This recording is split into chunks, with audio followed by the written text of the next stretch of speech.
வணக்க நண்பர்கள் சாதாரணமானவர்களே கிடையாது. அவங்கள மாதிரி மோசடி பண்றதுல அவங்கள மிஞ்ச ஆளே இல்லன்னு சொல்ற அளவுக்கு மிகப்பெரிய மோசடிகள்ல ஈடுபட்டிருக்காங்க.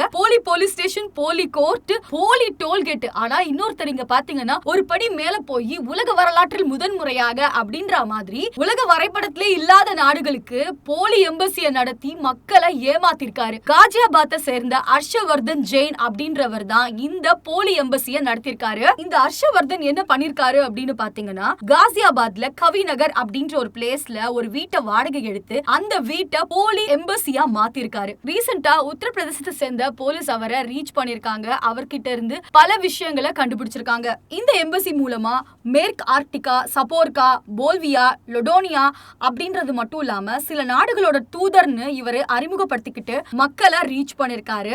இவரு இந்த நாடுகளோட தூதர் அப்படின்றத எக்ஸிபிட் பண்றதுக்காக அவர் என்னென்ன வேலை எல்லாம் பாத்திருக்காரு அப்படின்னு பாத்தீங்கன்னா, மார்பிங் பண்ணிருக்காரு. அதாவது பிரைம் மினிஸ்டர் கூட, ஜனாதிபதி கூட, இவங்க எல்லாரும் கூடயும் சேர்ந்து போட்டோஸ் எடுத்தா மாதிரி மார்பிங் பண்ணி அதை வச்சு அவரு மார்க்கெட்டிங் பண்ணிருக்காரு.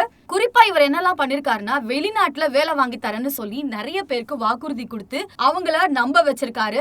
உத்தரப்பிரதேசத்தை சேர்ந்த போலீஸ் இவரை விசாரிக்கும் போது பல திடுக்கிடும் விஷயங்கள் அவர்கிட்ட இருந்து கண்டுபிடிச்சிருக்காங்க. அது என்ன அப்படின்னு பாத்தீங்கன்னா, போலியான நம்பர் பிளேட்ஸ் இருக்கக்கூடிய 4 வண்டி எடுத்திருக்காங்க. 12 விதமான பாஸ்போர்ட்ஸ் சட்டவிரோதமா இவர் வாங்கி வச்சிருக்காரு. 2 போலி பான் கார்டு வச்சிருக்காரு. 2 பிரஸ் ஐடென்டி கார்டை வச்சிருக்காரு. அது மட்டும் இல்லாம 34 டிஃபரெண்ட் நாடுகளை சேர்ந்த போலி முத்திரைகளை வச்சிருந்திருக்காரு. இது தவிர ரொக்கமா அவர்கிட்ட எவ்வளவு காசு இருந்திருக்கு அப்படின்னு பாத்தீங்கன்னா 44,70,000 ரூபாவை போலீசார் பறிமுதல் பண்ணிருக்காங்க. அண்ட் இது தவிர பல நாட்டோட சேர்ந்த கரன்சிஸையும் இவர் வச்சிருந்திருக்காரு. குறிப்பா 18 போலி எண் தகடுகளை வச்சிருந்திருக்காரு. இது தவிர பல போலியான ஆவணங்கள் இவர்கிட்ட இருந்து பறிமுதல் பண்ணிருக்காங்க.